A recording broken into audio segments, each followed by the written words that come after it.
Welcome, dear listener, to another quiet evening with Sleepy Food Lore.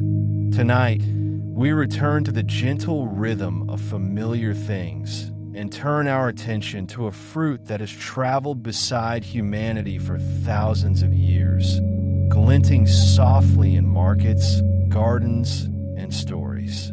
The pomegranate. From the outside, it might seem simple, almost modest, but within its round shape lies a whole hidden world of color, taste, and memory. Tonight, we wander slowly through history, myth, medicine, and meaning, guided by this one quiet fruit. Imagine that you are holding a pomegranate in your hand. It sits there with a pleasant weight, heavier than an apple, more solid than an orange. The weight anchors your hand, drawing your awareness down through your wrist, into your arm, and into the calm steadiness of your body. The fruit does not wobble or squirm. It simply rests, dense and self-contained, as though it is keeping its own slow time. The longer you hold it, the more you notice how that weight creates a point of stillness, a gentle center you can orient yourself around. Your fingers begin to explore the surface. The skin is not smooth in the way of a polished apple, nor does it have the give of a ripe peach. Instead, it feels like leather that has been shaped by the sun. Firm, slightly waxy, with faint ridges that run from crown to base. There are tiny irregularities under your fingertips, shallow bumps and soft edges where the fruit expanded as it grew. The color is layered rather than flat. At first glance it may seem red, but if you look more closely, you notice deep maroon shadows, rusty undertones, and hints of gold where the light catches the curve. It looks almost like an old lacquered object, something carefully made and carefully kept. At the top of the fruit, there is the small, dried crown, the calyx where the blossom once opened to the sky. It is star-shaped and delicate, with papery points that curl slightly inward. That little crown is a reminder that this solid, heavy fruit began as something fragile and temporary, a thin flower that could have easily been brushed away by wind. Now it has become durable, prepared to travel, yet it still carries the memory of its earlier form in that tiny, dried flower at the top. As you roll the pomegranate slowly between your hands, you might hear the faint, muted shifting of the seeds inside. It is not a loud sound, nothing like a rattle or a shake. It is more like the quiet movement of beads wrapped in cloth, a soft suggestion that there is more within than the skin lets you see. The fruit offers no rush to reveal itself. It invites a slower curiosity, the kind that makes you trace the slight angles along the sides, noticing that the pomegranate is not a perfect sphere, but gently faceted, like a hand-carved stone. When the time comes to open it, there is a small decision to be made. You could cut straight through the middle with a single firm slice, but that would sever seeds, spill juice, and blur the careful chambers within. So instead, you look for the natural lines that run from the crown down the body of the fruit, faint vertical ridges that hint at the inner architecture. Your fingers find those lines, and the knife follows them with a slow, respectful touch. The blade meets the skin with a quiet resistance, and then, as you press a little deeper, there is a subtle, satisfying sound, an almost papery crack as the thick rind begins to part. The sound of breaking open a pomegranate is unlike the crisp snap of biting an apple or the messy tear of peeling an orange. It is softer, more deliberate. It is the sound of a shell yielding to patient pressure, a low murmur of membrane and peel separating along lines that were there all along. As the halves begin to loosen, the air nearby carries a faint change. A mild, fruity scent, not sharp or cloying, starts to drift upward, just enough to let you know that the hidden world inside has begun to breathe. With a gentle twist, the fruit opens. The two sides separate, not explosively, but with a slow unveiling. Inside, the pomegranate looks like a cluster of small, glowing rooms. Thin, pale membranes partition the space, folding and bending into delicate walls. Within these walls, pressed closely together, are the arils, the seeds clothed in translucent flesh. They are not simply red. They are shades of garnet, cranberry, and glassy pink. Some catch the light so intensely that they appear lit from within, as if they were tiny lanterns or droplets of colored glass. You might tilt one half toward the light and see how the arils shine. Each little jewel is shaped slightly differently. Some are round and full, others more angular where they have pressed against their neighbors. Together, they form patterns that feel almost too precise to be accidental. It is as though the fruit were designed to be admired slowly, held, turned from side to side, and studied without hurry. There is no way to see everything in a single glance. Your eye moves from one cluster of seeds to another, discovering new arrangements, new reflections, new depths of color. The first seeds do not leap out. You must coax them. Your thumb presses gently against a cluster, and with a soft pop, a few break away from the membrane and fall into your waiting bowl. They make a surprisingly delicate sound as they land, more like the patter of rain on leaves than anything hard or metallic. One by one, or in small groups, the arils begin to tumble free. Their movement is quiet and modest, yet each tiny impact adds to a growing sense of abundance. If you choose to work over a bowl of water, the seeds sink slowly to the bottom like tiny, ruby boats setting sail and then drifting down. Pale fragments of membrane rise and float, separating themselves without fuss. The water softens every sound, turning the work into something almost meditative. Your hands move at their own pace, pressing, loosening, encouraging. There is no efficient trick that truly replaces this careful process. The seeding a pomegranate simply takes the time that it takes. As the bowl fills, you begin to see the scale of what was hidden inside that single fruit. At first, only a few seeds collect in the bottom, looking small and scattered. But as you continue, as more arils tumble free, the bowl gradually becomes a field of shining red. Hundreds of seeds, each one a complete little package of juice, pulp, and seed, gather in a quiet heap. The surface of the pile catches the light in countless tiny points, like a sky that has traded stars for droplets of color.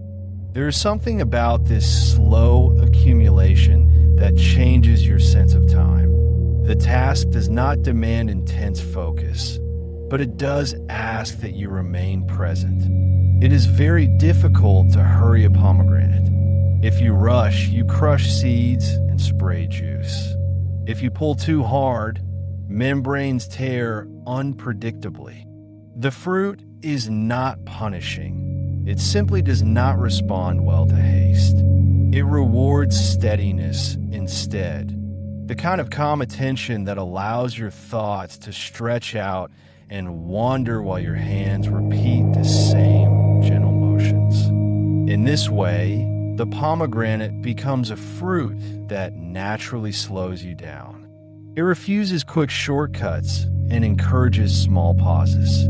You might stop for a moment just to admire the pattern of seeds still clinging to their pale cradles. You might pause to wipe a bead of juice from your fingers and notice its warm, sticky smoothness. You may find yourself lost in the simple act of loosening one more cluster, then another, until you're no longer counting time at all. This unhurried nature is part of why the pomegranate has lingered in human imagination for so long. People have carried it across deserts, planted it in terrace gardens, and painted it in sacred halls, not only for its flavor, but for what it suggests about life. A hard, opaque skin, an interior overflowing with hidden sweetness. A single fruit that contains enough seeds to plant a small grove. It appears in ancient myths, in quiet corners of sacred texts, in poems that try to describe love, faith, and renewal. Wherever people have tried to express the idea of richness concealed within simplicity, the pomegranate has been one of their chosen images. In some cultures, the fruit lies on festive tables at the turning of the year, its unbroken shape standing for fullness and hope. In others, it appears in stories of journeys between worlds, of promises kept and promises broken, its seeds marking decisions and seasons. Craftspeople have carved its rounded form into stone and wood. Weavers have stitched its image into cloth. Scribes have set it into the borders of illuminated pages. Across time, in different languages and lands, it keeps returning, as if reminding us quietly that there is more to see beneath any surface. You might picture all these moments now. The fruit in a market stall under bright sun. The fruit at the edge of a temple carving. The fruit in the hands of a painter's model. The fruit resting on a polished table at a family celebration. The same rounded shape, the same leathery skin, the same hidden chambers of seeds. It is as if a single thread runs through centuries, and every time someone opens a pomegranate, they are holding that thread for a little while. As you hold the image of the fruit in your mind, the weight in the hand, the textured skin, the gentle crack as it opens, the quiet spill of seeds into a waiting bowl, you may notice how the details themselves begin to soften the day around you. There is no need to move quickly here. This is a fruit that asks nothing more from you than presence and a little patience. Tonight, we wander slowly through history, myth, medicine, and meaning, following the path of this one ancient fruit. We will move at the same pace the pomegranate suggests, unhurried, attentive, and quietly full. The pomegranate tree, known scientifically as Punica granatum, emerges from the family Lythraceae and stands as both a deciduous shrub and a small tree, typically reaching heights between 12 and 20 feet in optimal conditions. Its woody trunk often develops multiple stems from the base, creating a bushy appearance that widens with age, while the bark takes on a grayish-brown hue marked by shallow furrows and subtle ridges. The leaves grow in opposition along slender branches, each one lance-shaped, glossy, and leathery to the touch, measuring 2 to 3 inches in length with a dark green surface that reflects sunlight efficiently. These adaptations help the plant conserve moisture in environments where water is not always plentiful. In spring, the tree produces its flowers on new growth, often in clusters at the branch tips or singly along the stems. Each blossom unfurls as a cup-shaped structure, its 5 to 8 crumpled petals opening into vivid shades of orange-red, scarlet, or occasionally white in cultivated varieties. The flowers measure 1 to 2 inches across, with a central cluster of stamens that dangle like fine threads, attracting pollinators such as bees and hummingbirds through their faint, musky fragrance. Certain varieties produce double flowers, where additional petals replace stamens, giving the blooms a fuller, more ruffled look prized in ornamental gardens. Pollination leads to fruit set within weeks, though some trees grown solely for beauty drop their developing fruits to focus energy on continuous flowering. Native to a broad swath of the Middle East and surrounding regions, the pomegranate traces its wild origins primarily to the area encompassing modern-day Iran or ancient Persia, where archaeological evidence places it among the earliest domesticated plants. Genetic studies confirm that wild populations still exist in the northern highlands of Iran, where the trees grow naturally in foothill woodlands alongside oaks and pistachios. From there, its range extends westward into the Mediterranean basin, including the arid slopes of Transcaucasia, the coastal plains of what is now Turkey, and the islands of Cyprus and Malta. Fossilized pollen and carbon-dated remains suggest these populations diverged thousands of years ago, adapting to slightly different soil types and microclimates. Eastward, the pomegranate appears in northern India, particularly in the Himalayan foothills and the arid zones of Rajasthan and Punjab, where it thrives in river valleys and scrublands. Early Sanskrit texts from around 1500 BCE describe it as Darum or Medallica, noting its cultivation near temples and royal estates. Trade routes likely facilitated its spread into the Indian subcontinent by the Bronze Age, as evidenced by depictions in Harappan seals and later Vedic literature. These native regions share common traits: hot, dry summers followed by mild, wet winters, rocky or loamy soils with good drainage, and elevations from sea level up to about 3,000 feet.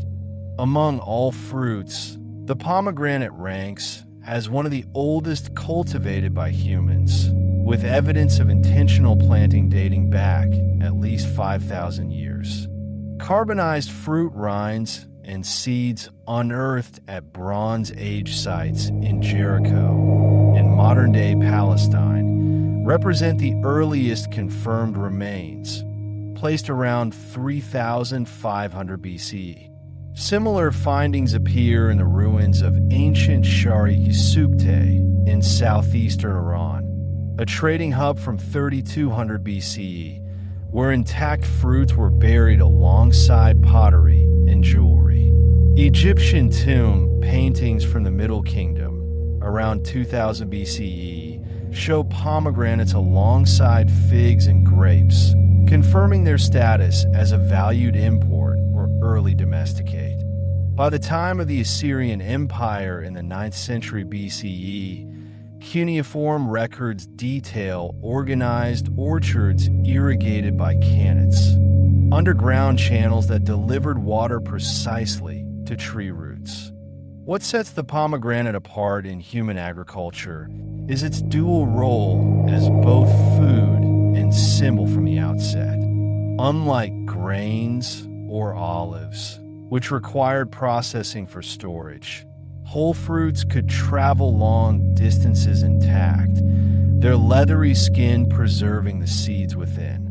This portability aided its spread along caravan routes, from the Fertile Crescent to the Iberian Peninsula by Phoenician traders around 1000 BCE. Cultivation records from Han Dynasty China, around 200 BCE, and classical Greek texts by Theophrastus in 300 BCE describe grafting techniques and varietal selection already in practice, indicating sophisticated horticulture far earlier than many other tree crops. The pomegranate tree's remarkable longevity contributes to its enduring symbolism of resilience and eternity across cultures. A single specimen can produce fruit for 200 years or more under ideal conditions, with some reported in the Caucasus region exceeding 300 years. The wood hardens with age, resisting rot and pests, while the root system deepens to access groundwater during droughts. Pruning encourages basal suckers, allowing the plant to regenerate even after severe damage from fire, flood, or harvest. Historical accounts from medieval Islamic gardens note trees still bearing after neglect, sprouting anew from stumps left by woodcutters. This capacity for renewal mirrors themes in folklore, where the fruit embodies perseverance, the outer toughness yielding to inner vitality over time. Farmers have long observed that pomegranates favor climates defined by extremes: intense summer sunlight, minimal humidity, and cool nights that concentrate sugars in the fruit. These trees demand at least 200 frost-free days annually, with temperatures regularly exceeding 85 degrees Fahrenheit during fruit development to build the arrel's characteristic tartness and color. Excessive rain or shade leads to cracking rinds and bland flavors, as the plant evolved in semi-arid zones where irrigation mimics natural flash floods rather than constant moisture. The leaves' thick cuticle and small size reduce transpiration, while sunken stomata further limit water loss. Adaptations honed over millennia in places like Iran's Zagros Mountains, where summer droughts can span 6 months. Soil preference leans toward calcareous loams or sandy gravels with a pH between 5.5 and 7.8, where roots spread widely but shallowly, often competing with grasses and wild herbs. Deep, heavy clays suffocate the fine feeder roots, which cluster near the surface to capture brief rains. In the Mediterranean, Spanish cultivars excel on gypsum-rich soils, their fruits gaining a deeper crimson from iron traces in the earth. Irrigation practices reflect this heritage. Ancient Persians used timed flooding every 2 weeks, a method still employed in California's San Joaquin Valley, the modern heart of commercial production. Here, drip systems deliver precise water to mimic the episodic rains of the pomegranate's ancestral lands. Propagation occurs easily from cuttings or seeds, though commercial grows favor hardwood cuttings rooted in mist chambers to preserve desirable traits like seed size or rind thickness. Seedlings exhibit variability, producing fruits ranging from sour wild types to sweet table varieties, a diversity that breeders have exploited for centuries. In northern India, farmers select for heat tolerance, crossing local Culinary with Persian imports to withstand 110-degree summers. These botanical realities underpin the fruit's journey through history.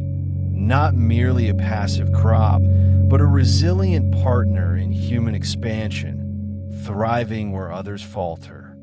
In ancient Persia, the pomegranate held a position of profound reverence, woven deeply into the fabric of royal life and imperial symbolism from at least the Achaemenid period around 550 BCE. Kings such as Darius I and Xerxes adorned their palaces at Persepolis with intricate carvings of the fruit, often shown alongside lotuses and palms and friezes that lined staircases and throne halls. These depictions placed the pomegranate in the company of emblems of power, its rounded form repeated in stylized patterns that suggested infinity through their endless repetition. The fruit appeared on cylinder seals and gold darics, the empire's coinage, where it nestled beside images of the winged griffin or the sacred fire, signifying divine favor bestowed upon the ruler. Persian nobles cultivated extensive orchards irrigated by cannons, underground aqueducts that channeled mountain snowmelt across arid plains, ensuring a steady supply for banquets and offerings. At such gatherings, whole pomegranates were presented unbroken on silver platters, their intact skins symbolizing the containment of vast potential, much like the realm itself under royal stewardship. This royal association extended to core themes of fertility, strength, and eternal life, concepts central to Zoroastrian cosmology and state ideology. The pomegranate's abundance of seeds, often counted in the hundreds, mirrored the king's duty to ensure prosperity and multiply the population, as inscribed in the royal inscriptions. Scribes recorded that fruits from the royal gardens were distributed during the Persian New Year, when the fruit's ripeness aligned with the vernal equinox, marking renewal after winter's dormancy. Texts from the Sasanian era described the pomegranate as one of the sacred plants granted by Ahura Mazda, its life-giving juice akin to the waters of eternal youth in paradise. Warriors carried dried fruits into battle, believing their fortifying essence granted endurance, while queens incorporated pomegranate motifs into jewelry and tapestries, linking personal vitality to the land's fruitfulness. The fruit's hardy nature, thriving without constant tending, reinforced ideals of unyielding strength, a quiet parallel to the empire's vast, resilient domains stretching from the Indus to the Mediterranean. Further west, in ancient Egypt, the pomegranate arrived as a prized exotic by the Middle Kingdom around 2000 BCE, likely via traders from the Levant. Excavations reveal carbonized rinds and seeds in elite tombs, placed alongside bread, beer, and jewelry for the Ka, the sustaining spirit of the deceased. In the tomb of Tutankhamun, a garland of dried pomegranate blossoms and fruits encircled the king's mummy, their faded crimson echoing the protective blood of Osiris. Medical papyri like the Ebers Papyrus, dating to 1550 BCE, prescribe rind infusions for tapeworms, dysentery, and expelling uterine blood, noting how the astringent bark decoction binds the flesh and cools fevers.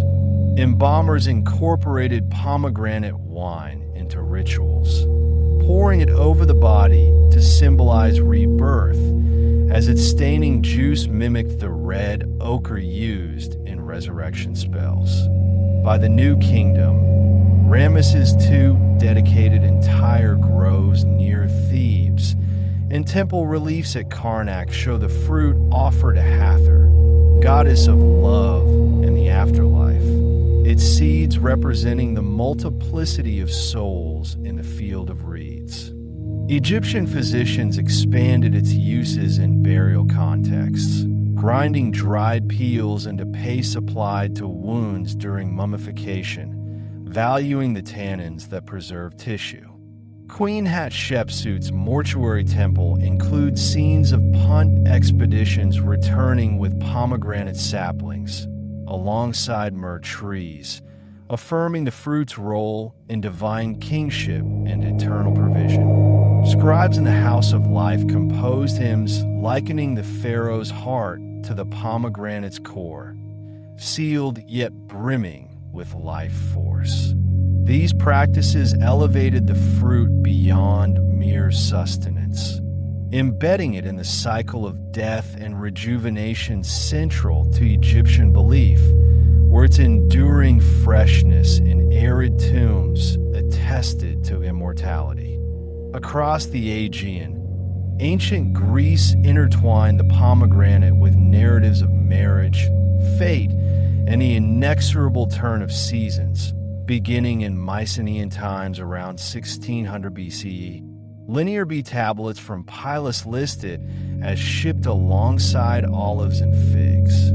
By the Archaic period, Homer references it in the Odyssey as a marker of civilized gardens, while Hesiod praises its cultivation in Boeotia. The fruit became sacred to Hera, queen of the gods, whose Argoan sanctuary featured groves where newlyweds offered pomegranates for fruitful unions. Persephone's myth, detailed in the Homeric hymn to Demeter, cast the fruit as fateful. Hades offers her 7 seeds in the underworld, binding her to return half the year, explaining winter's barrenness and spring's return. Vase painters from 500 BCE depict this moment repeatedly. The maiden's hand hesitating over the ruby arils, symbolizing choices that shape destiny. Roman adoption amplified these associations, with Pliny the Elder in Natural History describing over a dozen varieties grown in Campania villas. Cato the Elder advocated orchard planting for newlyweds, scattering seeds at weddings to invoke fertility, a custom echoed in Catullus's poems where the fruit crowns Venus. Mosaics from Pompeii and Ostia show pomegranates in backsheet scenes. Their split have spilling seeds amid vines and grapes, emblematic of life's pleasures and perils. Imperial baths and atriums featured frescoes of the fruit held by nymphs, its iconography blending Greek fate with Roman domesticity. Virgil's Georgics instructs on grafting techniques, noting how the tree's deep roots withstand siege-like droughts, paralleling Rome's endurance. These civilizations did not keep the pomegranate contained. Trade routes propelled it across continents, a portable emblem accompanying human migration. Phoenician merchants from Tyre carried seeds and amphorae along the 1200 BCE coastal routes to Carthage and Iberia, establishing groves in Andalusia by 800 BCE. The Silk Road conveyed it eastward to Han China by 100 BCE, where it appears in Shijing Odes. Alexander the Great's campaigns introduced superior Persian strains to Bactria and India, while Roman legions planted it from Britain to the Euphrates. Arab traders via the Indian Ocean linked it to Southeast Asia by 500 CE. This mobility stemmed from the fruit's resilience. Unbruised in transit, viable seeds sprouting new trees, making it a fellow traveler in humanity's expansion, seeding orchards wherever stories and settlements took root. Myth carries truths that history often leaves unspoken, truths that settle into the bones through repetition across generations. In ancient Greece, the pomegranate became one of these enduring vessels, its form and essence captured most vividly in the tale of Persephone and her journey between light and shadow. The story unfolds in the Homeric hymn to Demeter, a sacred text from around the 7th century BCE, where the young goddess gathers flowers in a Sicilian meadow, her basket filling with crocuses and violets under an endless spring sky. The earth splits open without warning, and Hades, lord of the underworld, rises in his chariot drawn by black horses, seizing Persephone and carrying her down to his realm of twilight and silence. Her cries echo faintly as Demeter, goddess of grain and growth, searches the world in despair, causing the fields to wither and the harvests to fail. Months pass in this barren stillness until Zeus intervenes, sending Hermes to negotiate Persephone's release. Hades agrees, but not before offering his bride a single pomegranate, its skin already split to reveal the clustered seeds within. Sources vary on the exact number she consumes. Some say 4 seeds in the Homeric hymn, others 6 in Ovid's later Metamorphoses, but each one she tastes forges an unbreakable bond to the underworld. The act carries the weight of ancient custom. To eat the food of the dead means remaining among them, a rule as firm as any oath sworn on the river Styx.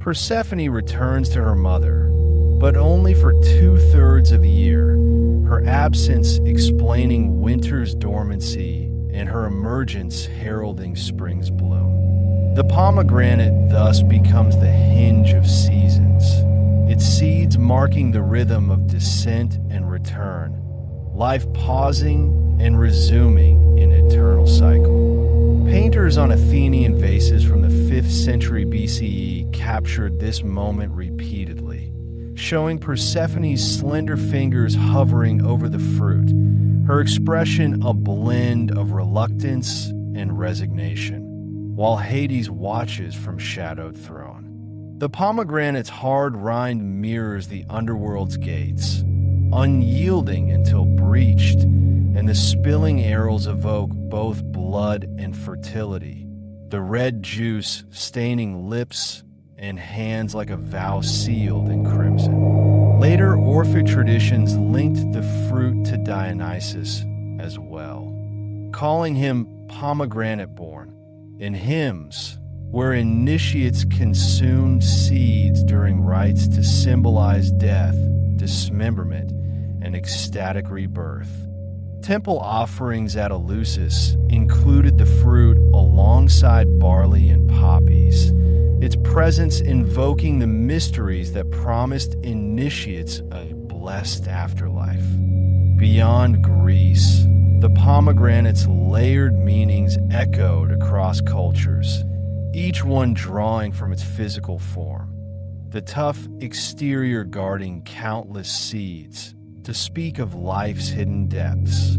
In fertility rites from Anatolia to the Levant, communities placed whole fruits on altars to goddesses of the womb, believing the arrow's multitude ensured conception and bountiful offspring. Farmers in ancient Armenia scattered seeds over plowed fields during equinox festivals, invoking Demeter-like figures to bless the soil with the same prolific energy.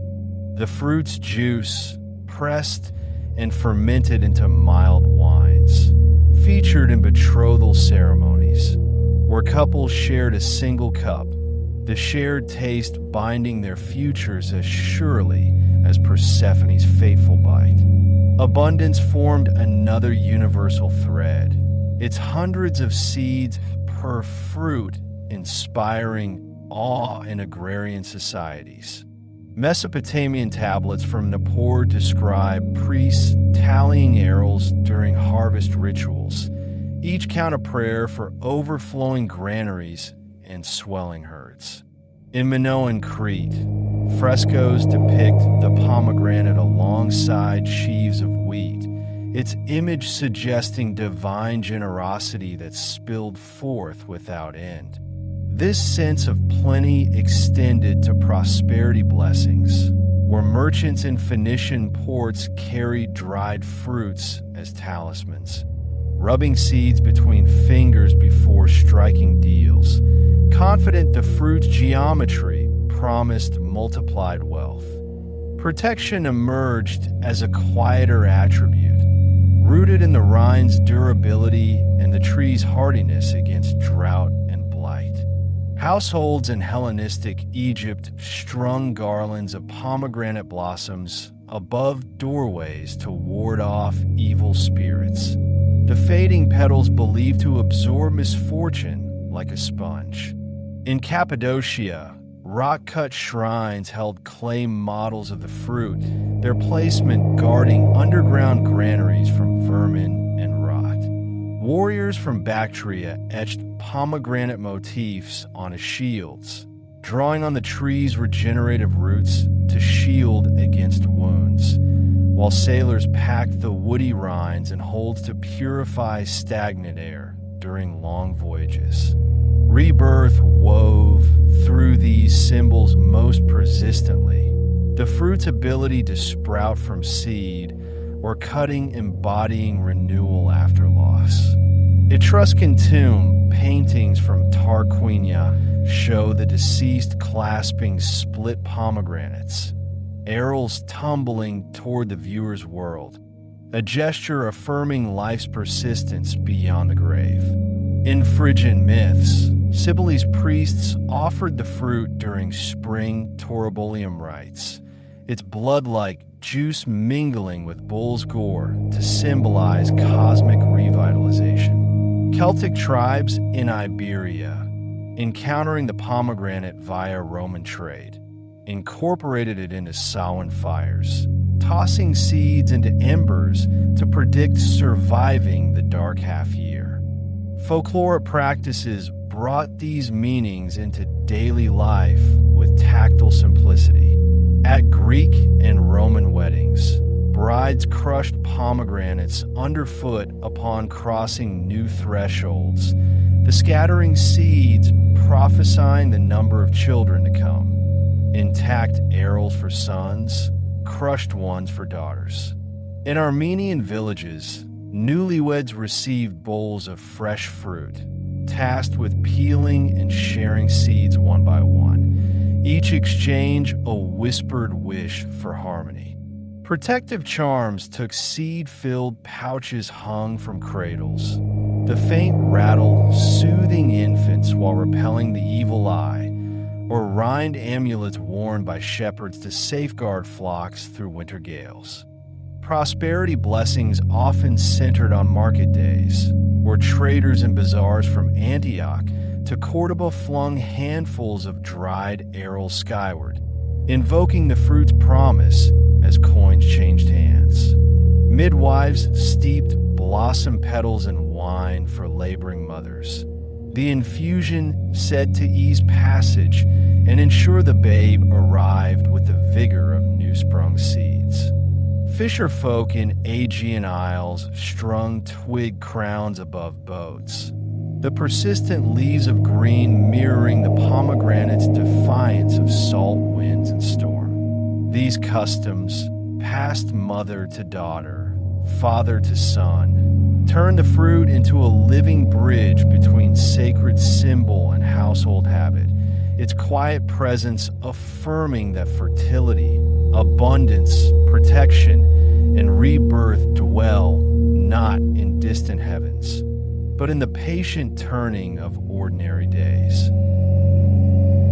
When sacred texts first record the pomegranate, they position it not as mere fruit, but as a crafted emblem of holiness woven into the very garments and architecture of worship. In the Old Testament, the book of Exodus provides the earliest detailed reference, instructing artisans in the wilderness to embroider golden pomegranates alternating with bells of pure gold along the hem of the high priest's robe.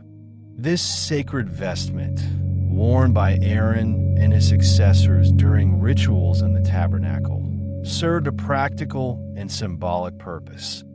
The bells jingled softly with each step into the Holy of Holies, announcing the priest's approach to prevent accidental death, while the pomegranates, crafted in thread of gold filigree, hung as silent companions, their stylized forms evoking fruitfulness amid divine encounter. The specification of 96 pomegranates in some interpretations, or 300 in others, depending on translation, underscores their deliberate multiplicity, each one a crafted echo of the tree's natural abundance.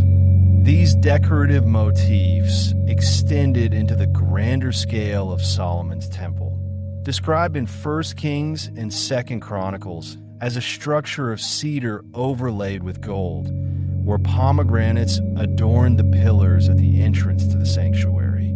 Skilled Phoenician craftsmen under Hiram of Tyre carved 200 pomegranates in bronze relief around each capital. Their rounded shapes nestled between lilywork and palm motifs, catching torchlight in patterns that suggested perpetual harvest within sacred space.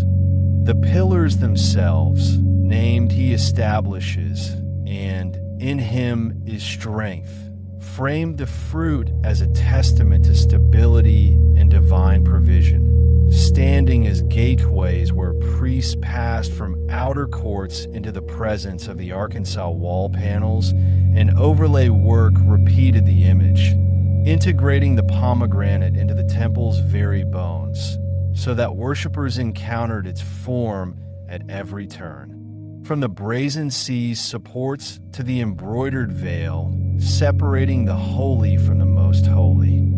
Through these appearances, the pomegranate gathered layered meanings rooted in righteousness, fruitfulness, and divine abundance, themes that resonated across Israelite poetry and prophecy. In the Song of Solomon, the fruit appears as a sensual metaphor for the bride's beauty and vitality. Her temples likened to a piece of a pomegranate for their rosy glow, while her lover praises the cheeks beneath her veil as bearing the fruit's crimson promise. Deuteronomy evokes the land's goodness through the triad of wheat, barley, vines, figs, and pomegranates, the latter singled out for its juice that quenches thirst in arid valleys. Prophets like Joel and Haggai invoke it amid calls to repentance and restoration, the withering or reviving of its vines, signaling covenant fidelity or betrayal. Righteousness finds expression in its wholeness, an unblemished fruit, rind intact until properly opened, mirrors the blameless life offered in sacrifice, its inner seeds testifying to deeds that multiply unseen. Fruitfulness emerges vividly in agricultural blessings, where the pomegranate stands for progeny and prosperity, its prolific seeds paralleling the command to be fruitful and multiply. Judges recounts the spies returning from Canaan with clusters of grapes, figs, and pomegranates, proof of a land flowing with milk and honey, where even desert slopes yield abundance under divine care. This fruitfulness ties to stewardship. Leviticus warns against harvesting every last fruit from trees in sabbatical years, allowing the land and its pomegranates to rest, ensuring long-term yield rather than exhausted soil. Divine abundance shines in numbers, where the spy's bounty foreshadows manna cessation and the shift to self-sustaining harvests. The pomegranate's self-contained ecosystem, a quiet image of God's provision that requires neither storehouse nor wilderness wandering. Rabbinical tradition deepened these biblical roots into intricate midrashic interpretations, most famously linking the pomegranate to the 613 commandments of the Torah. The Talmud in Barakat 57a records sages debating the precise count of seeds within a single fruit, settling on a symbolic 613 to match the mitzvot, each one a precept to be uncovered through study and observance. Rosh Hashanah observance elevates this further. Eating a pomegranate on the holiday prompts the wish that merits might multiply as its seeds, a prayer recited while breaking the rind before the eve of judgment. Medieval commentators noted varietal differences, observing that some pomegranates yield exactly this number when carefully counted. Though botanically improbable, the symbolism endures as spiritual arithmetic, abundance not in excess, but in purposeful order. Maimonides, in his Mishnah Torah, reflects on the fruit's humility. Its unadorned exterior belies the vivid interior, a model for the righteous whose outward plainness conceals Torah wisdom. Kabbalistic texts such as the Zohar liken the Sphirot, emanations of divine light, to seeds within the rind of creation, each pomegranate a microcosm where sparks of holiness await gathering. This interplay of inward richness versus outward appearance forms a gentle meditation across Jewish thought. The fruit's leathery skin, easily overlooked amid orchard abundance, guards chambers of translucent jewels, much as Proverbs counsels value and character over fleeting beauty. Talmudic sages praised its crown, calyx, as evoking priestly coronets, yet emphasized peeling as an act of revelation, patient work yielding sustenance. Even the stains from juice on hands and cloth became parable, marks of engagement with holiness, not to be scrubbed away hastily, but borne as quiet testimony. Such reflections invite contemplation of lives similarly structured, modest exteriors housing depths of meaning, where true measure lies not in surface polish, but in the patient unveiling of what sustains.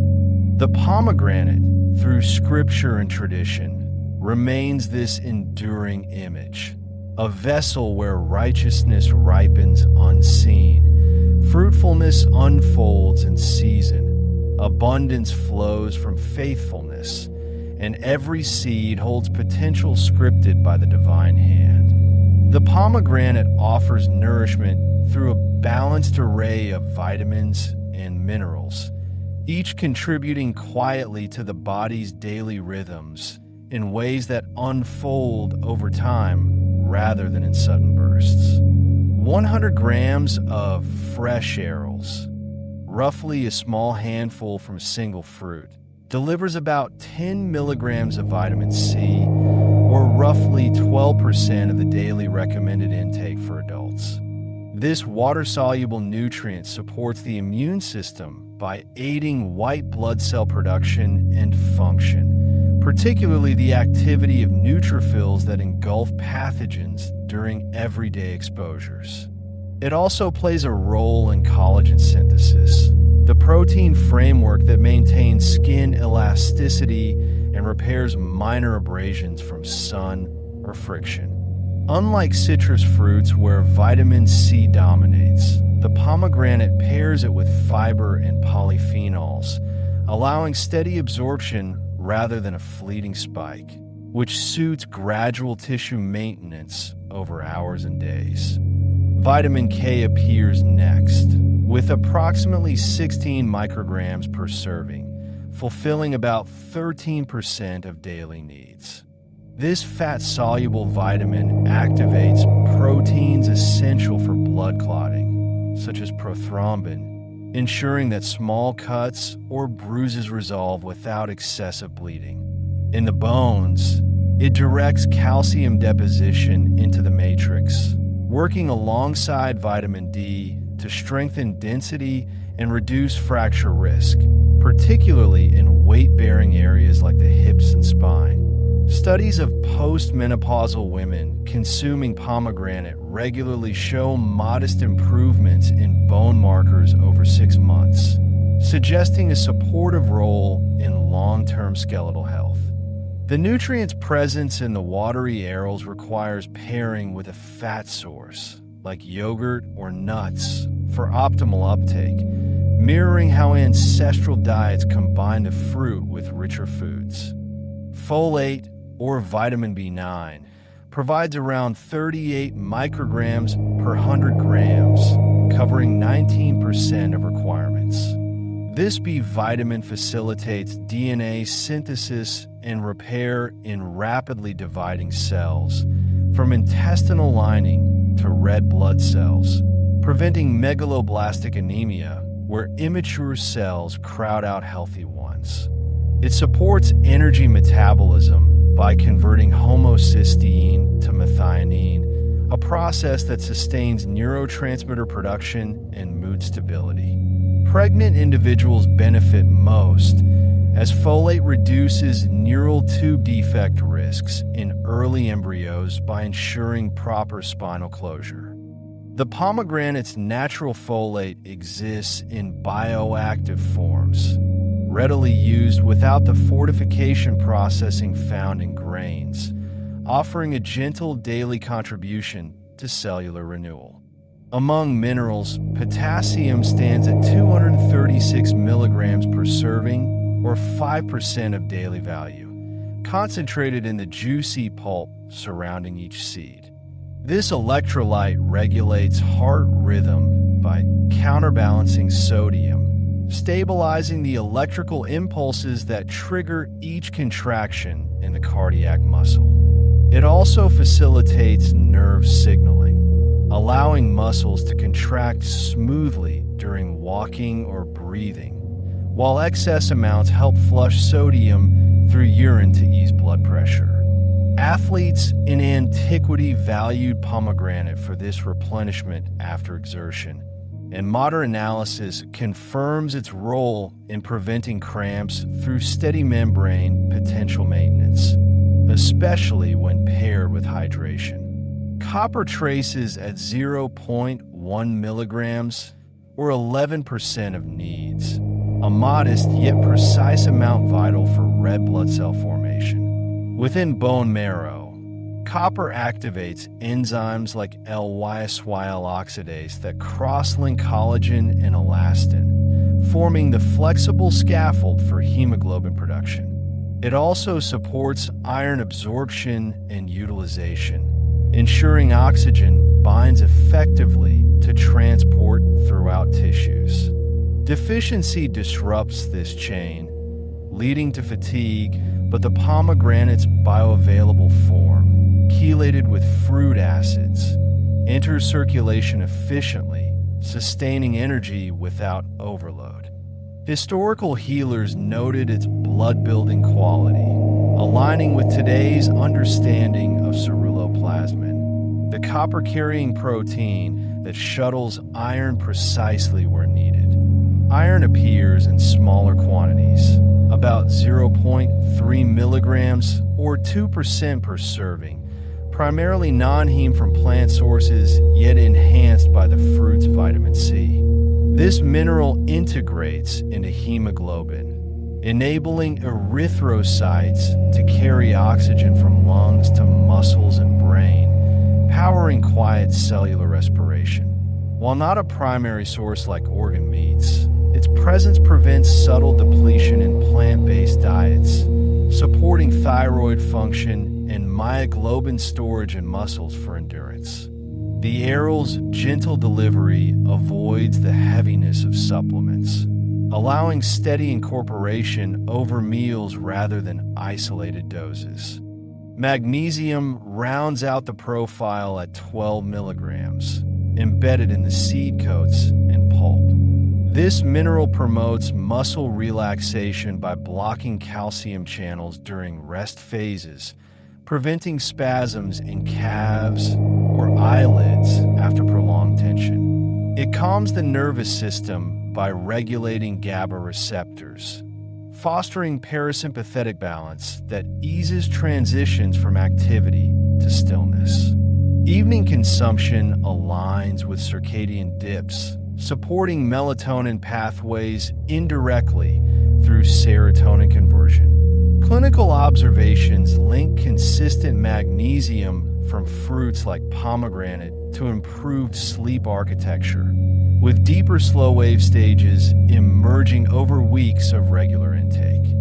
These nutrients interact synergistically within the pomegranate's matrix, where vitamin C boosts iron uptake threefold, potassium and magnesium harmonize electrolyte flow, and folate pairs with B12 from other foods for methylation cycles. Polyphenols further protect them from oxidation, extending shelf stability and bioavailability during digestion. A single fruit scattered across days, morning arils in oatmeal, midday juice in water, evening seeds over greens, distributes benefits evenly, mirroring the tree's patient ripening. This composition reflects evolutionary adaptation. A fruit designed for arid lands delivers hydration alongside micronutrients, sustaining nomads through lean seasons without bulk or perishability. Serving sizes bear gentle consideration for balance. Children under 12 thrive on half a fruit daily, their growing bones and immune systems drawing steady vitamin K and C without excess sugar. Adults find 1 medium pomegranate, yielding a 3/4 cup of arils, ideal for satiety alongside proteins, while those monitoring potassium adjust portions near kidney concerns. Heat processing like juicing preserves most vitamins, yet concentrates sugars, so fresh arils retain fiber's moderating touch. Storage in the refrigerator extends usability 5 days. The chill, firming textures while flavors mellow into deeper notes. Comparative nutrition places the pomegranate among mid-tier fruits. More potassium than bananas gram for gram, comparable folate to lentils in smaller volumes, and superior antioxidant pairing to blueberries. Its low glycemic index of 53 ensures stable blood sugar, avoiding the crashes that disrupt rest. Clinical trials spanning 12 weeks show cardiovascular markers improving, lower LDL oxidation, stabilized pressures, attributable to this nutrient chorus rather than isolates. The fruit's profile suits all seasons, its cooling freshness balancing summer heat, warming spices and winter mulled juices. In practical terms, integrating pomegranate builds cumulative wellness.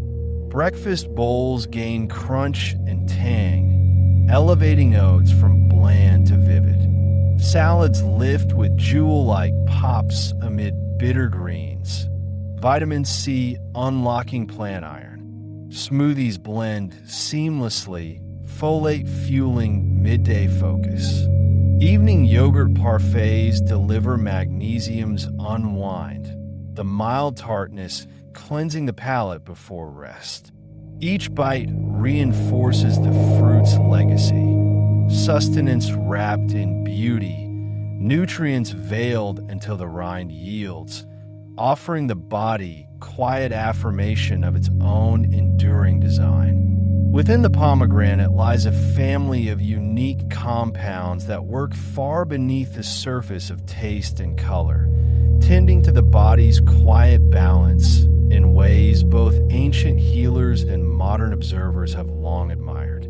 Among the most distinctive are punicalagins, large molecules found almost exclusively in this fruit, concentrated most heavily in the rind and the pale membranes that cradle the seeds. These compounds belong to a class called elagitannins, built from chains of smaller units that the plant assembles over months of ripening under intense sun. Unlike vitamins that dissolve quickly in water, punicalagins linger through digestion, breaking down gradually into simpler forms that circulate for hours or even days.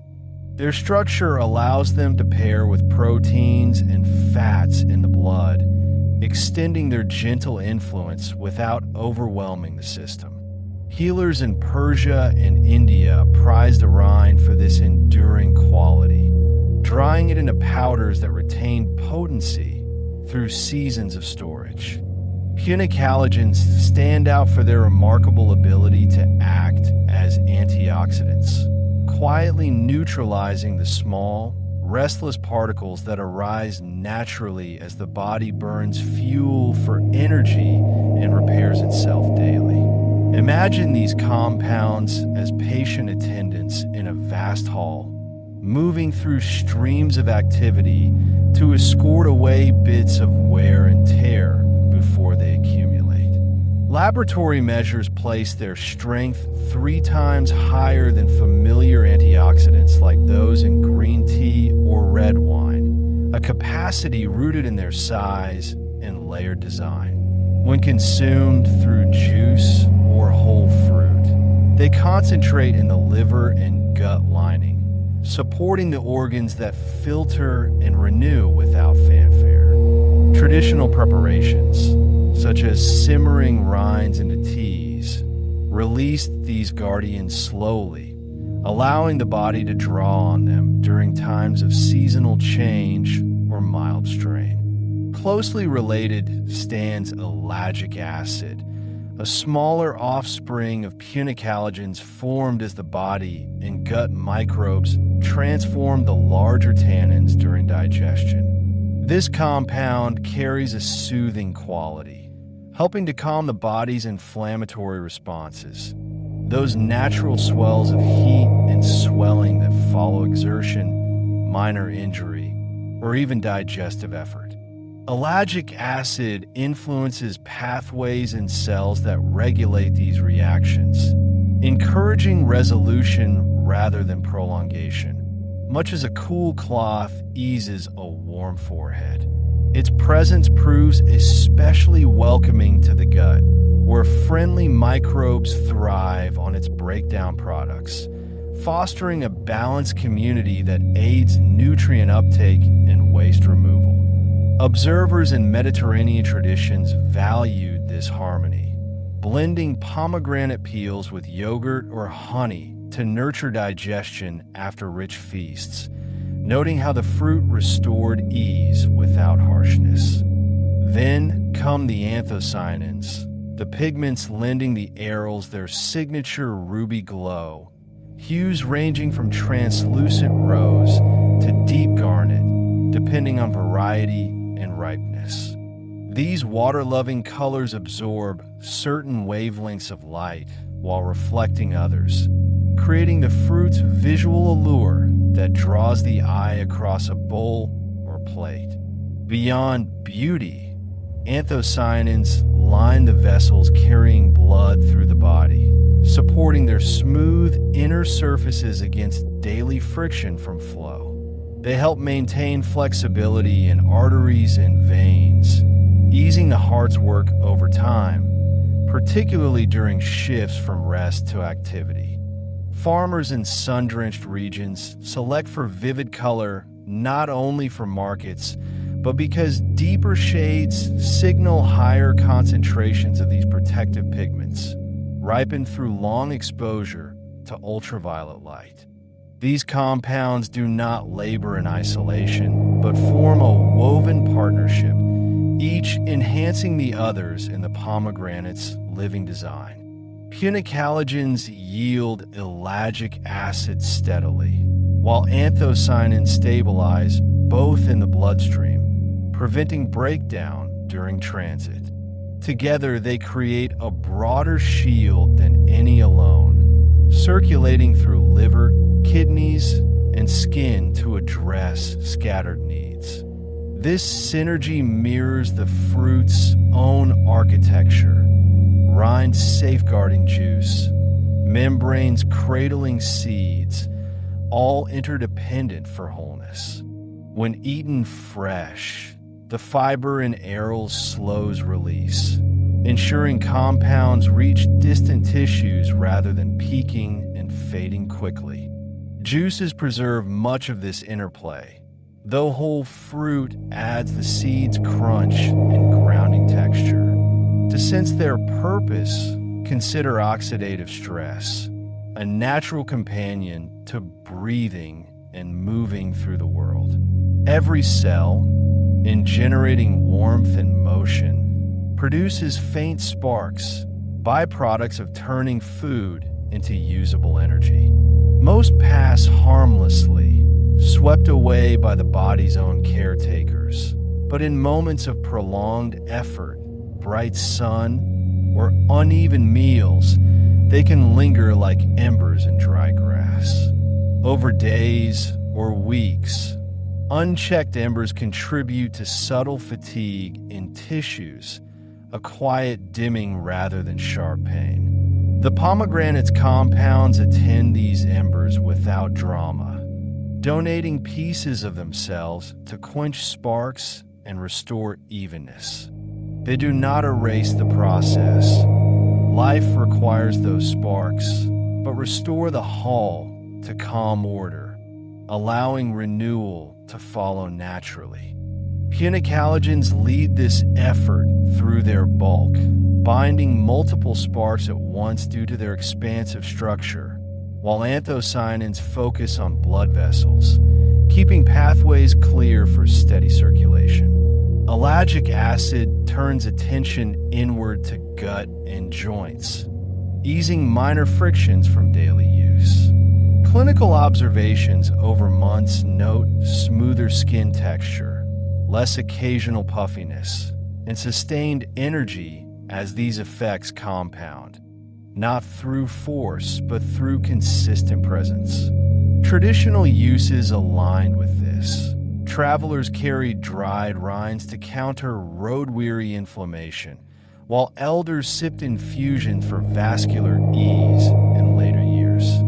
Varietal differences add nuance to this inner work.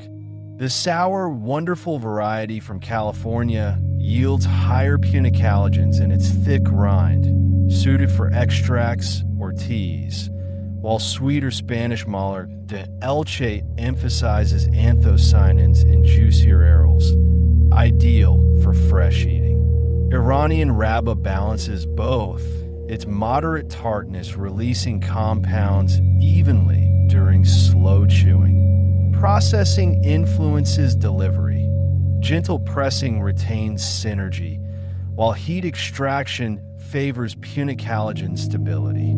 The fruit's low sugar relative to juice concentrates benefits without blood sugar swings, supporting the calm continuity of daily rhythms. Historical healers observed these patterns intuitively, noting how pomegranate restored vigor after fever or travel without overstimulation. Modern views confirm the compound's reach extends to brain tissues, where they cross barriers to ease neural embers from focus or recall. Evening portions align naturally with winding down, their lingering action suiting overnight repair. A handful of arils or half-cup juice delivers measurable presence in blood within 2 hours, peaking gently over 6 to 8, then fading without residue. This deep design reveals the pomegranate as more than nourishment, a quiet ally shaped by arid origins to sustain through scarcity. Its compounds, born of sun and drought, offer the body a similar endurance. Patient guardianship amid life's steady sparks, restoring balance one gentle measure at a time. The rind yields its secrets slowly, just as the seeds offer theirs, each layer revealing care embedded long before the hand that opens it. Across many centuries and healing systems, the pomegranate has been treated not only as food, but as a gentle household medicine, with each part of the plant finding its own quiet purpose. In different cultures, healers reached for the juice, the peel, the flowers, and the rind in ways that reveal how closely people watch the fruit and listen to its nature. In the Ayurvedic traditions of India, the pomegranate is known as a fruit that brings balance rather than extremes. Classical texts describe varieties that are sweet, sour, or a blend of both, each used a little differently according to the three dashas. Sweet pomegranates were considered especially supportive for those who felt depleted, dry, or restless, because the gentle sweetness and moisture of the juice helped restore a sense of steadiness. More tart fruits were used when heat and sharpness were out of balance, as in conditions of excess internal fire, where the astringent quality of the peel and the sour juice helped to cool and tone.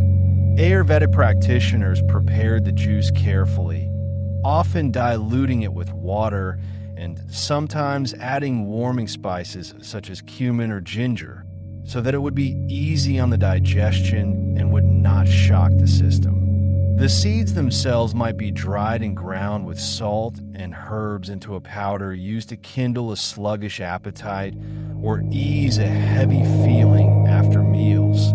The spice blend offering a light, bright push that did not feel harsh. The peel and the inner rind have always played a special role in this system. While the arils nourish, the peel tightens and protects.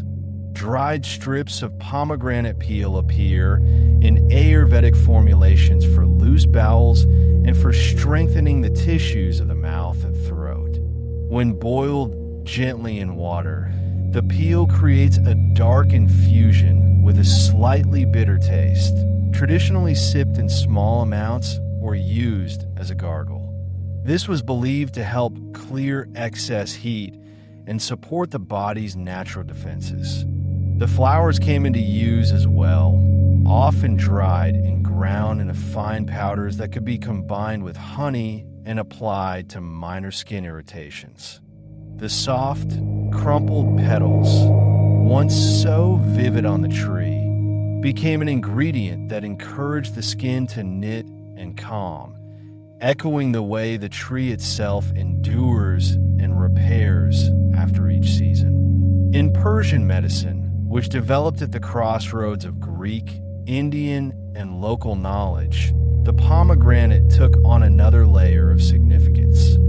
Physicians of the classical and medieval Persian courts classified the fruit according to its taste and temperature qualities, describing some types as cold and dry and others as moderate, and they adjusted their use accordingly. Sweet pomegranates were prescribed to refresh the heart and soothe melancholy, as their gentle flavor and fragrance were thought to lift the spirits without overstimulating. Sour pomegranates, by contrast, were regarded as purifying and clarifying, suitable for cooling fevers and quenching an intense thirst brought on by the hot, dry climate. Medical texts recorded detailed recipes. Juice mixed with rose water for calming heat in the blood, or a syrup made from reduced juice and sugar to settle a troubled stomach. Persian healers also made extensive use of the rind and flowers. The thick outer skin, rich in tannins, was dried and kept in apothecary jars, ready to be powdered and folded into pills or pastes. These would be given for conditions where tissues needed fortification and tightening, such as bleeding gums, mild diarrhea, or lingering inflammation after an illness. The flowers were viewed as cooling and astringent. Their dried powder might be dusted onto small wounds or blended into ointments for the eyes. In some households, pomegranate rind teas became a familiar remedy, brewed slowly and sweetened with a little honey to make the bitterness more agreeable. These teas were taken in modest quantities, often over several days, as part of a broader regimen of rest, simple food, and fresh air. Around the Mediterranean, folk remedies developed in villages and port towns, shaped by observation and shared stories rather than written theory. In rural Greece, Italy, and parts of the Levant, the pomegranate tree was often planted near homes not only for its fruit, but because it was thought to bless the household with health and continuity. The juice found its way into ordinary life as a strengthening drink for those recovering from fever or exhaustion.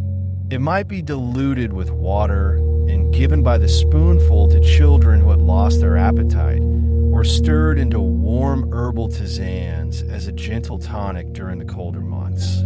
People noticed that this bright, tangy liquid seemed to enliven without unsettling, making it suitable for elders and the frail. The peel and rind were rarely wasted.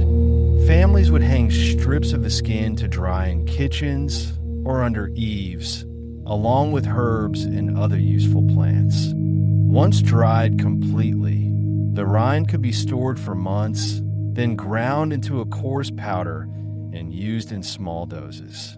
In coastal villages, this powder was sometimes mixed into gargles for sore throats, or combined with vinegar and applied as a compress over swollen joints. The astringent nature of the peel, which draws tissues together, was valued wherever there was a need to firm, protect, or reduce excessive fluid. In some places, mothers prepared a weak decoction of the rind to dab on a children's gums when they were teething, trusting its traditional reputation for soothing irritation. The pomegranate flowers also had their place in Mediterranean folk medicine.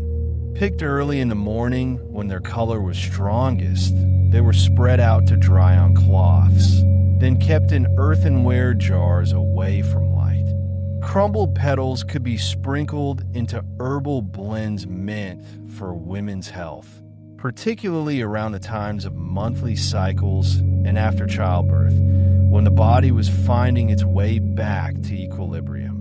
A mild infusion of the flowers might be taken as a tea to cool the blood, a phrase that captured a general sense of easing heat, agitation, and restlessness.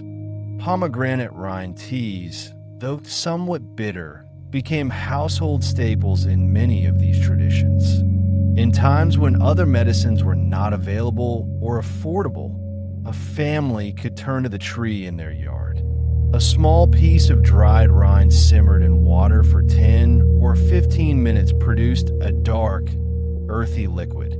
Taken by the spoonful or sipped slowly, it was believed to help with digestive upsets, to settle the stomach, and to support the body's own efforts to correct imbalance.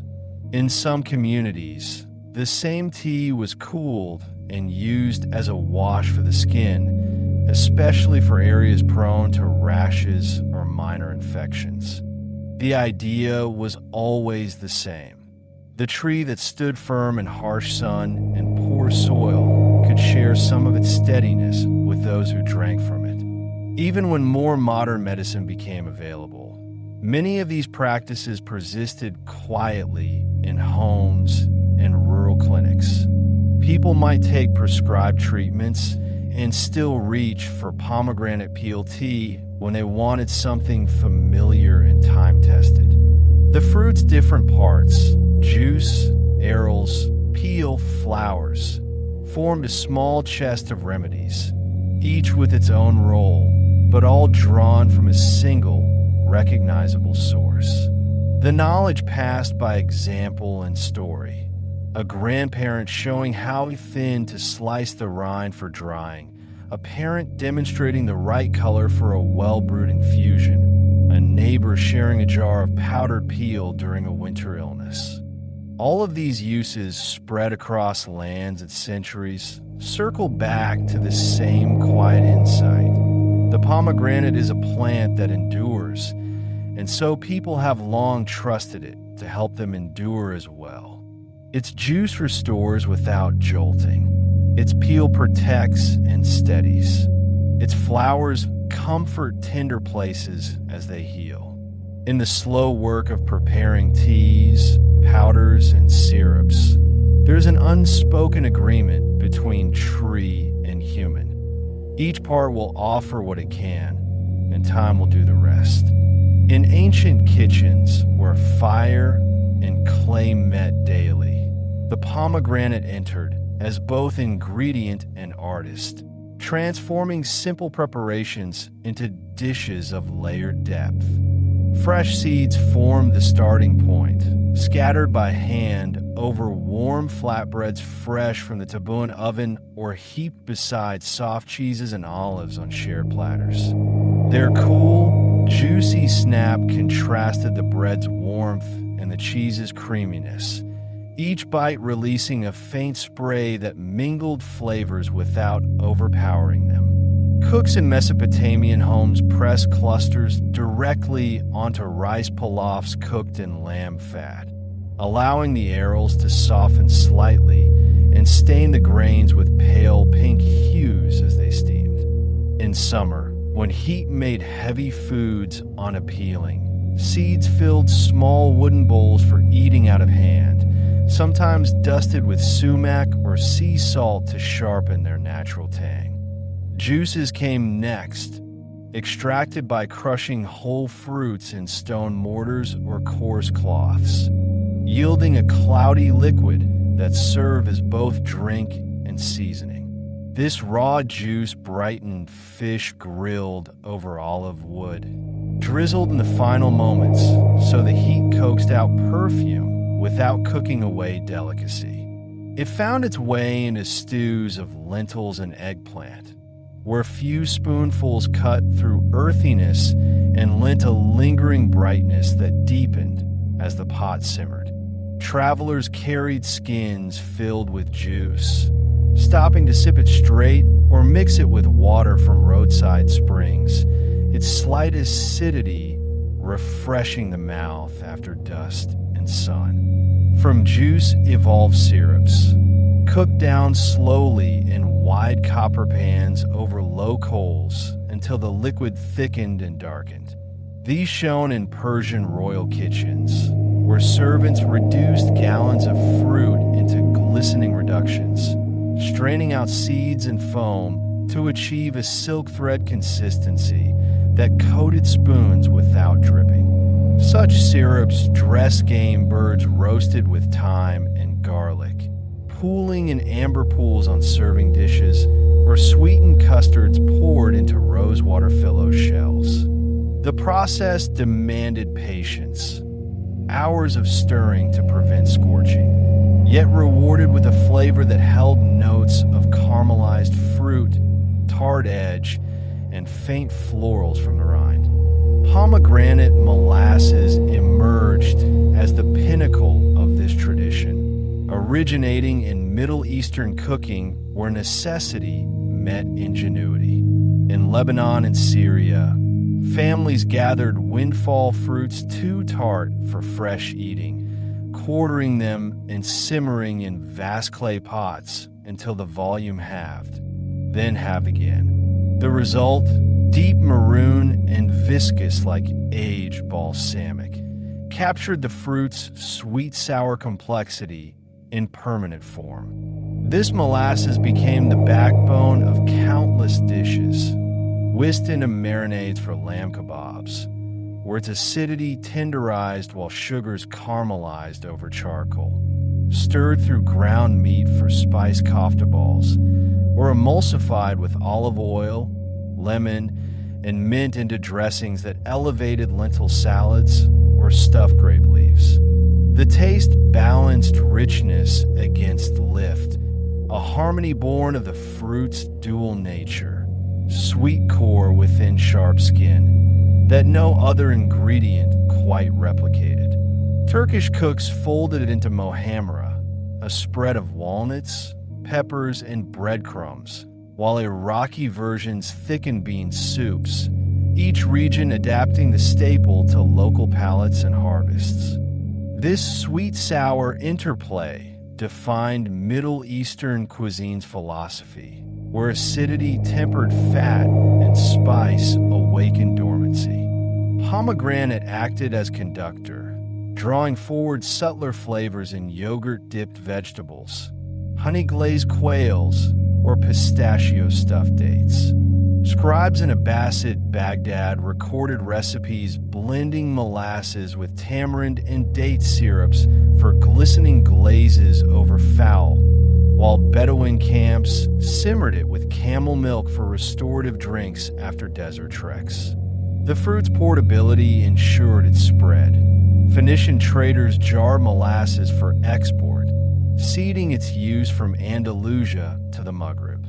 In modern kitchens, the pomegranate bridges this heritage with everyday ease, its seeds lending vividness to simple assemblies. Salads welcome them atop sturdy greens like kale or arugula, where they nestle beside grains such as farro or quinoa, fresh herbs like parsley and dill, and shaved fennel for crisp counterpoint. The arrow's juice soaks gently into warm grains, staining them faintly while feta crumbles or toasted almonds add salt and crunch. A basic vinaigrette of olive oil, mustard, and white balsamic ties it together, the pomegranate's tang echoing ancient dressings without effort. Breakfast bowls transform under their touch, layered into thick Greek yogurt or labna with oats, chia seeds, and sliced stone fruit. The seeds provide bursts amid the creaminess, their mild acidity balancing honey drizzles or crushed pistachios, creating a meal that feels both nourishing and unhurried. In cooler months, they crown overnight oats soaked with almond milk and cinnamon, ready upon waking with minimal preparation. Roasted vegetables find new dimension when scattered with Errol's post-oven. Carrots glazed in harissa and honey, beets tossed with thyme, or eggplant brushed with adder all gain pops of cool freshness against their warm char. The contrast plays on temperature and texture, soft yielding to firm, earth to jewel, while a tahini drizzle evokes Levantine roots. Brussels sprouts halved and crisped with balsamic take on deeper notes, the pomegranate cutting any bitterness with innate sweetness. Sauces and glazes adapt molasses for contemporary tables, reduced with red wine for spooning over pork tenderloin or duck breasts, the fruit's fruitiness melding with meat's savor. Vegetable glazes blend it with soy and ginger for eggplant or broccoli, while creamy yogurt sauces for grilled halloumi incorporate a tablespoon for brightness. Dessert pairings include it folded into ricotta with orange zest, or pureed into sorbets that refresh after spice-heavy meals. Preparing and de-seeding unfolds as its own quiet ritual, best done without clock or haste. Select a fruit heavy for its size, its skin taut and free of soft spots, then score lightly along the 5 or 6 natural ridges encircling the crown. A sharp paring knife traces these lines shallowly, about a 1/4 inch deep, following the fruit's inherent seams rather than forcing straight cuts. Submerge the scored pomegranate in a deep bowl of cool water, letting it rest for 2 or 3 minutes so the membranes loosen gently from moisture. Working underwater, ease the halves apart with thumbs at the crown. They separate cleanly along quartered sections, pale walls folding back like pages. From each quarter, tease clusters free with fingers or a spoon, the arrows sinking promptly while bitter white pith floats upward. Swirl occasionally to dislodge stragglers, feeling the water cool against skin as seeds accumulate below. Lift sections to drain over the bowl, picking off any clinging membrane by hand, then pour through a colander. Spread arils on a clean towel to pat dry, discarding inevitable pink stains as part of the unhurried process. The whole task spans 15 minutes for 2 fruits, yielding cups of jewels ready for any use, the faint fruity scent lingering on hands long after. This method preserves every aril intact, minimizing waste and mess compared to dry methods that spray juice across counters. Once prepared, store in airtight glass for 3 days in the refrigerator or freeze in single layers on trays before bagging for months of readiness. The rhythm of submersion, separation, and sorting mirrors the fruit's patient nature, each step revealing order within apparent complexity, leaving behind a harvest that brightens whatever it touches. Across the globe, the pomegranate gathers seasonal meaning in celebrations that mark time's quiet passages, its vivid form appearing when years turn and communities seek symbols of hope and continuity. In Jewish tradition, Rosh Hashanah elevates the fruit to a place of honor during the high holy days, when families gather for the Yom Noraim, the days of awe. The holiday falls in Tishrei, around September or October, aligning with the Northern Hemisphere's early autumn when pomegranates ripen fully in orchard from Israel to California. Custom dictates blessing and eating the fruit after candle lighting and the sounding of the shofar, its blessing recited in Hebrew. The pomegranate is cut open carefully, revealing chambers of seeds that catch the table's candlelight, and each person takes a few arils, savoring their balance of sweetness and slight tartness. This act accompanies prayers for a year filled with merits as numerous as the seeds, often estimated at 613 to mirror the Torah's commandments, though the exact count varies by fruit and serves more as poetic inspiration than literal measure. Synagogue sermons weave the pomegranate into themes of teshuvah, repentance, with its tough outer rind yielding to inner jewels symbolizing the heart's capacity for renewal after introspection. Children receive small fruits to carry home, and communal meals feature them alongside apples dipped in honey, round challah, and fish heads for abundance. The pomegranate's red hue evoking life's vitality amid judgment solemnity.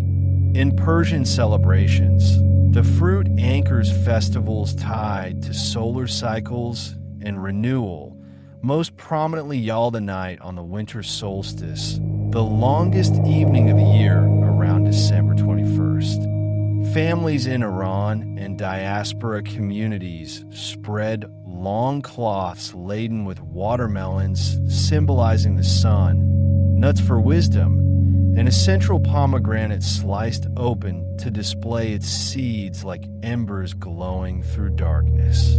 The pomegranate embodies endurance through winter, its ripeness defying cold nights, while seeds foretell spring's abundance. In Zoroastrian roots, the fruit ties to myths of creation, Ahura Mazda fashioning it as one of Paradise's gifts, its juice akin to sacred Halma elixir. Modern observances blend these layers, with grandparents sharing stories of orchards tended through dynasties, the fruit passed hand to hand as verses promise warmth after chill. Mediterranean winter rituals embrace the pomegranate in quieter, localized ways, threading it through Christmas and New Year customs from Greece to Spain. In Greece, during the pre-Lent festivities leading into winter, families smash a pomegranate on the doorstep after midnight mass on Christmas Eve or New Year's Eve, the seed scattering across the threshold as an omen of prosperity proportional to intact arrows. In Spain, particularly Andalusia, feature the fruit alongside 12 grapes eaten at midnight on December 31st. Its red promising luck and fertility for the coming year. Italian Calabrian families place a whole pomegranate on nativity altars beside figures, its presence blessing the Christ child's birth with life's multiplicity, later cracked open for desserts. Cypriot villages string dried fruits above doors during winter feasts, the persistent seeds warding chill winds while invoking saints for bountiful yields. These acts unfold amid communal meals of lamb and chestnuts, the pomegranate's cool freshness balancing hearty warmth. Its form a tactile prayer for continuity through darkening days. Everywhere it appears, the pomegranate serves as a seasonal marker of reflection and abundance, ripening late when leaves yellow and air crisps, bridging harvest's end into introspection season. Its durability through autumn stores, rind unyielding to frost, seeds viable months after picking, mirrors human pauses for accounting.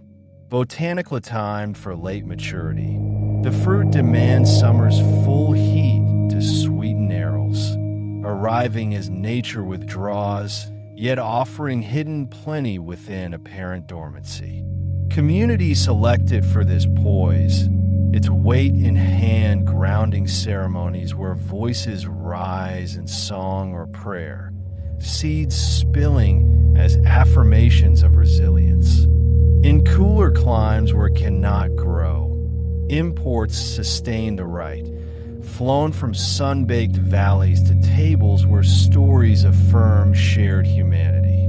The fruit's calendar role persists across faiths and borders, a quiet constant reminding that abundance follows reflection.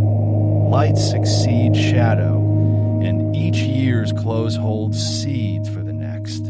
The pomegranate has long captured the imagination of those who create with brush, pen, and word, appearing in art and literature as a form that invites lingering contemplation. Its balanced shape, vivid interior, and layered meanings make it a motif that returns across eras and styles, speaking to makers who seek to express the hidden within the visible. In the visual arts of antiquity, painters and sculptors placed the pomegranate in hands that held deeper stories. Etruscan tomb frescoes from the 4th century BCE show women clasping split fruits amid banquet scenes, seeds tumbling toward floral borders, their placement suggesting passage from feast to eternity. Greek potters on Attic black figure vases depicted it alongside sirens and griffins, the fruit's crimson a counterpoint to mythic creatures, while red figure examples from around 450 BC illustrated Hera, offering it to worshippers at her Samos temple. Roman wall paintings from Pompey's Villa of the Mysteries portray Maenads dancing with pomegranates in torchlit rites, the halved fruit spilling arrows like sacrificial blood amid ivy and thyrsus staffs.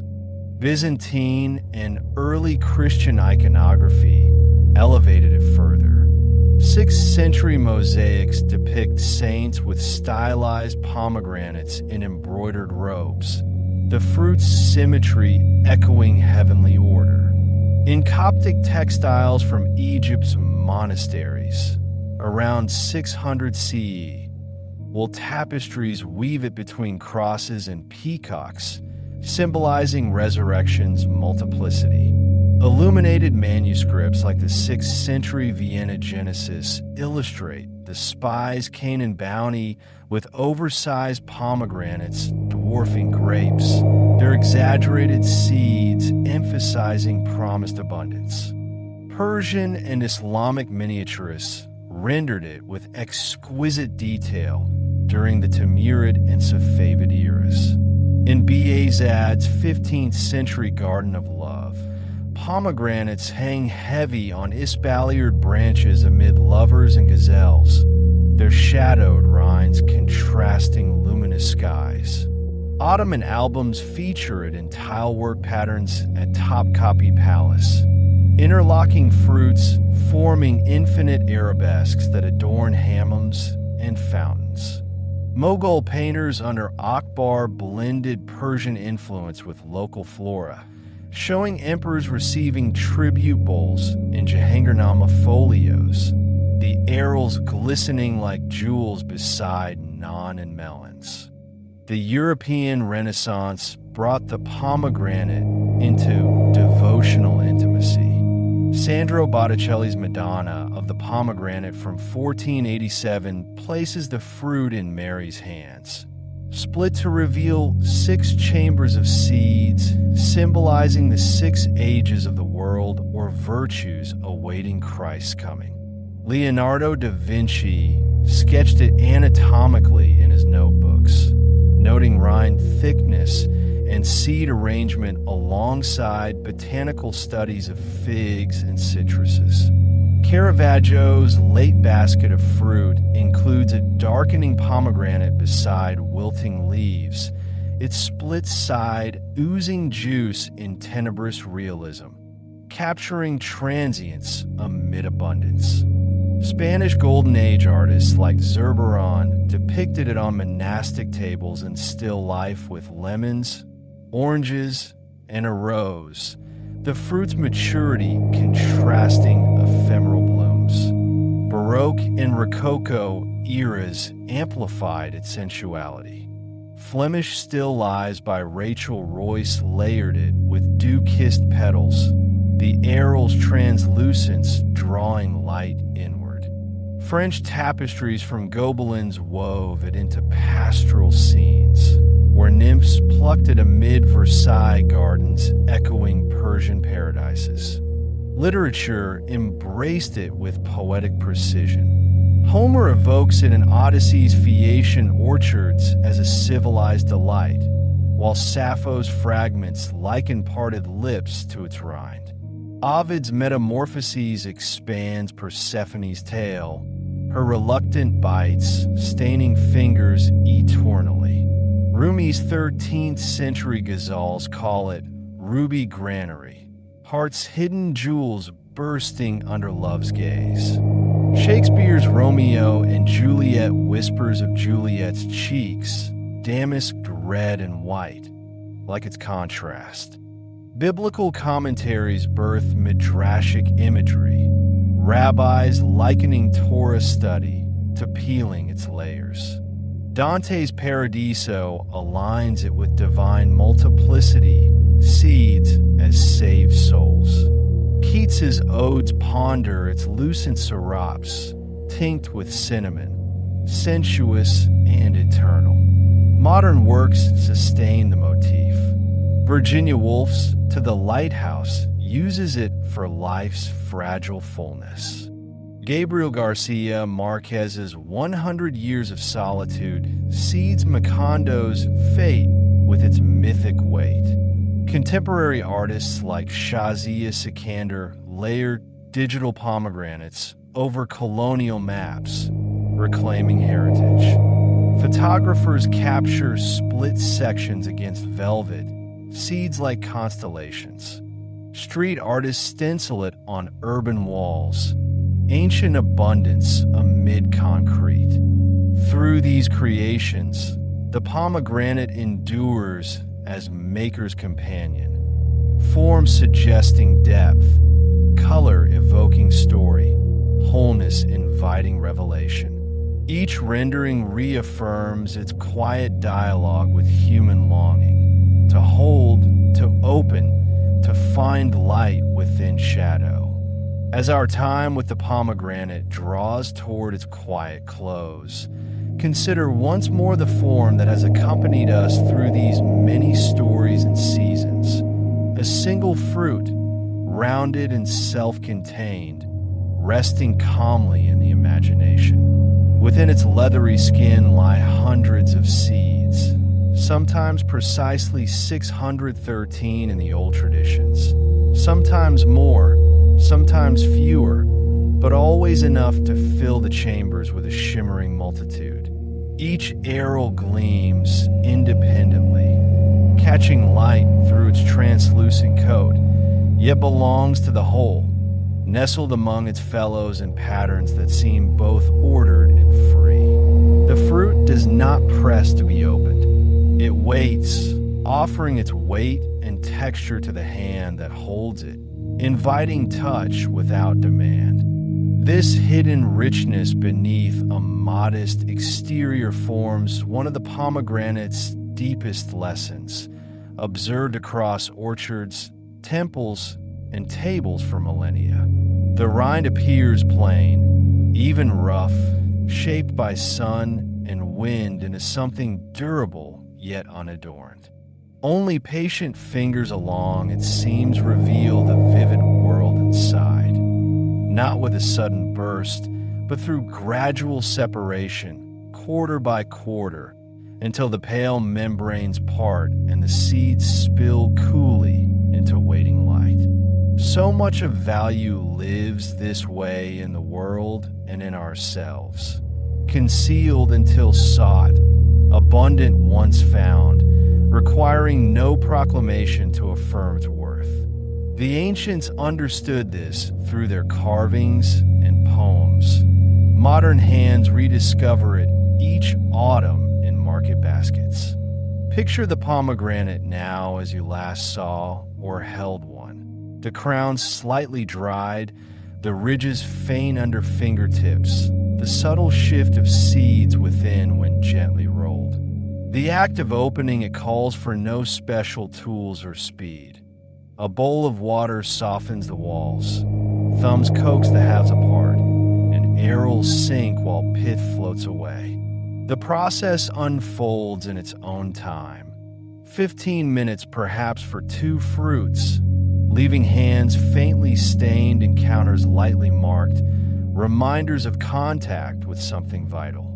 Those ruby clusters, patted dry on a cloth, rest ready in glass for days, or freeze in quiet rows for months, always there when a dish or moment calls for brightness.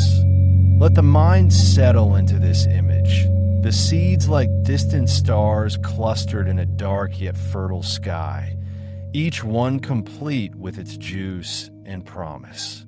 The tree that bore them stood through summer's height and autumn's turn, roots drawing steady from deep soil, branches swaying without haste. That same endurance flows through every part we have explored. The botanical resilience of sun-baked hills, the royal carvings of ancient Persia, Persephone's fateful choice, the golden hems of priestly robes, the steady work of vitamins and minerals, the patient guardianship of punic halogens, the simmering wisdom of healers from Ayurveda to village hearths. Kitchens transformed under its touch, celebrations marked its seasons, artists rendered its depths across canvas and page. Breathe with this fullness now, in and out, the rhythm as natural as the fruit's ripening. The chest rises slightly, falls easily, carrying the faint memory of fruity scent or cool water from de-seeding. Thoughts may drift to a particular moment. A seed bursting sweet tart on the tongue, a split fruit on a winter table, a carved pillar glimpsed in some distant memory of story. Each recalls the pomegranate's gift, to hold multitudes without effort, to offer renewal from within constraint, to shine steadily through time's long turning. The body knows this rhythm already, easing into the familiarity of evening. Muscles soften from the day's holdings, breath deepens without direction. Awareness rests in the simple presence of the fruit's form. No need remains to trace further paths. History yields to stillness, science to sensation, symbol to the quiet heft in an open hand. The seeds glow on, patient and complete, their light carrying through whatever follows. Let this image linger, the pomegranate whole or parted, its chambers brimming softly. The night gathers around it, familiar and unhurried. Rest comes as it will, like harvest after patient sun. Sleep now, gently, as the stars within the fruit keep their endless, silent watch.